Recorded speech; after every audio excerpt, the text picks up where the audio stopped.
The only people who don't want to disclose the truth are people with something to hide.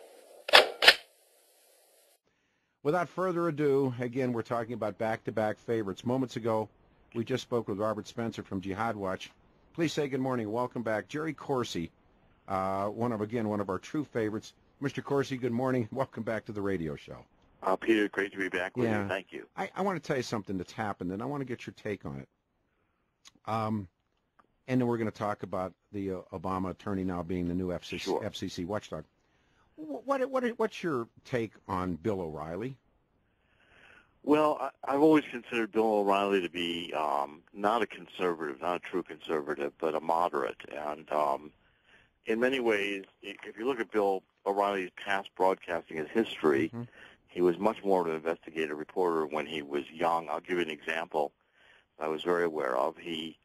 For instance, when he was, coming up, he did a lot of stories investigating the Kennedy assassination and pursued many of the avenues of others being involved other than Lee Harvey Oswald, the many issues regarding the intelligence agencies and the testimony that's come out in Congress, etc. Now that he's Bill O'Reilly, Fox News, making millions of dollars, the book Killing Kennedy tells the traditional story that Lee Harvey Oswald was a lone assassin. So Bill O'Reilly moves towards conventional thinking, much more than I think a true conservative would, and is much more interested in making sure he has his access to interview the Obama White House, which he doesn't ask the really tough questions when he gets the opportunity. I tell you this, and I've never been a fan. He worked here under the name of Bill Riley. Right. And I know too much private life stuff, but that's an aside. Well, I know a lot of the private life stuff, too, and I was avoiding that because it's not pretty, but it does reveal a personality that most people don't know anything about. I agree. Well, we had this really interesting experience, and you can go to our website, 710knus.com, and it links over to a weekly newspaper, Westward. It's a very good paper, and they've beaten me up more than once, and when I've had it coming. And I had this really crazy experience, and I can make the case for you by playing the phone call that we got from O'Reilly's producer. And he called Casey. He names himself, gives a phone number and all this good stuff. And he says, Bill wants to talk about Colorado and the future of Colorado. And he actually billboarded it on a show 2 days ago that last night was going to be about Colorado, about marijuana. So they contacted us. And, Casey, when you set that up, we can play that for Dr. Corsi. So the guy calls me at the house, and let's first of all play this for Dr. Corsi. Can we do this, case? All right. This is 2 days ago. The phone call comes like this. Hey, Casey. Chad Blake passed along your information from the radio station. My name is Tom Fox. I work with the O'Reilly Factor at Fox News Channel. Doing a segment on tomorrow's show about the state of Colorado. And Bill's premise that they've kind of taken a liberal turn over the past few years, and we're looking to talk to a couple of people from the state about, where they think the state is going, whether it's a good thing or a bad thing, that kind of thing. And Peter's name came up as a guest that might be good for this. It would be tomorrow, Wednesday, at 3 p.m. your time, 5 p.m. Eastern. It's our lead story, so just kind of want to feel things out, see if maybe he'd be interested. He goes on to get phone numbers. I don't want to do the phone number thing on the air. We're trying to contact him and see if they'll come on as guests. But he tells us it's the lead story for last night's show. And so the young fellow calls me, nice enough, and like I say, you can read all of this at 710knus.com, and it links over to the Westward article. These are for folks in our audience as well. And one guy called me a liar. I just played the tape. He said it never happened. I said, well, there's the tape. So this kid calls me at the house, nice kid. And he first talks about, I kept my notes in front of him because I think this is going to get good.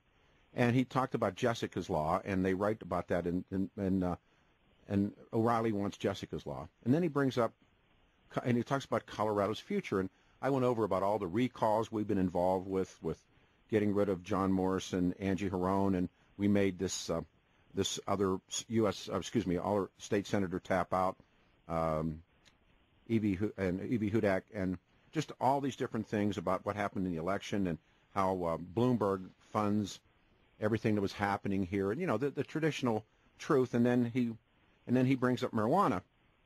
Well, I am for legalization, And I made it clear to him, I'm sober, but I talked about the history of prohibition and the European-style gangs, and now we have these horrible, and I named them, and I'm fairly good at this. I've read about it and talked to a lot of people, but La Familia, the Norteños, Sereños, Right. MS-13, the Emmys, all this kind of stuff. And I said, they're far worse than Capone or the Purple Gang or the White Hand or, anything else. So all of a sudden he says to me, well, we're thinking about doing another segment next week. And I paused him, and I said, pardon me? He said, well, now next week. And I said, you called me up about tomorrow. Well, next week and I said, and I'm paraphrasing here, but I said, why don't you have the, I'll say the word stones. I said, why don't you have the balls, pardon me, to just tell me you don't want me on the show. Well, next week we're talking about another segment. I said, no, just tell me right now that you don't want me on the show because I disagree with Mr. O, and I got a pretty good convincing argument, I think, on legalization. Well, now next week we're looking at another segment, and I said, you know what? Why don't you tell that fake Irishman? First of all, Obama's birth certificate is jive, and I got about that far, and they hung up on me. Right. So what I said, and I was interviewed by a reporter about this yesterday, and what I said, I find it fascinating that all O'Reilly does, now he's become, tonight his guest is Valerie Jarrett, if you can imagine that. Right. And what a laydown. And do you believe this, by the way, Jerry, you've been around this stuff as long, if not longer than me. Do you believe when he sat down at the halftime of the Super Bowl, Obama knew every question he was going to ask? Most likely, yes. Yeah, okay. I'm sure that they interviewed O'Reilly before the interview with the president and made sure they knew where O'Reilly was headed. Yeah. They didn't know the specific questions. They knew the topics and the areas. No, I agree. They knew generally what he was going to say. You're not going to be allowed to ask a hard-hitting or snipe question of a president by the White House staff. They're not going to permit it. Remember when Rather did that to George W.? And, oh, sure. Yeah, and not to George W., but H.W., George 41. He tried to ambush him, and and O'Reilly sent a crew here to ambush a local critic in the Denver Post by the name of Joey Nostra. They jumped her in the parking lot with a camera. Right. Okay, fair game. I'm not against that kind of stuff. Right. But so last night I watched the first part of the show, and Casey taped the whole thing. Now, we were told it was their lead story. They didn't even talk about marijuana until this really goofy segment with some woman. And they billboarded they were going to talk about Colorado. Right. What do you do with all of that? Doc, what would you do with that?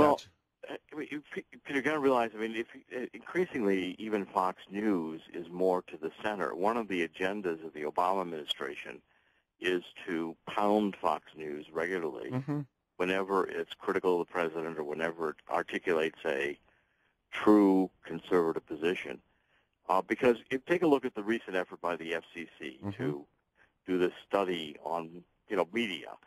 Now, if you really get behind it, and we've got an article on WND about it right now, Aaron Klein did an excellent piece. The FCC is being guided by one of these typical leftist studies like the Center for American Progress would produce, and they're doing a lot of the agenda for the White House and the media today. So the argument is, okay, now if we're going to have a nation in which an increasing number of people are poor, on food stamps, broken families, etc., the media has got to not just talk about international politics and the deficit and all these nasty issues which don't sound too good. Let's get some articles out here about and some coverage about, what's happening in food stamps and how you use your food stamps program and where you get your welfare and how that's going. Let's do some articles that really are the diversity articles.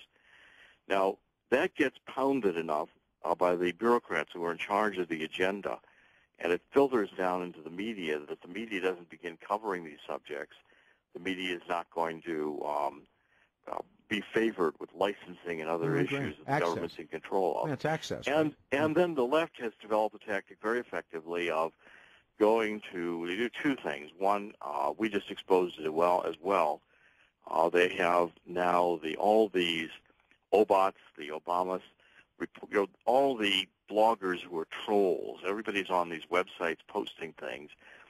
increasing number is being directed by the White House and by the administration. We're developing evidence. Even some of these trolls have White House IP addresses, where their whole goal is an intelligence agency disinformation to get in trash threads or investigations or reporting that are counter to the narrative the leftist administration wants to advance.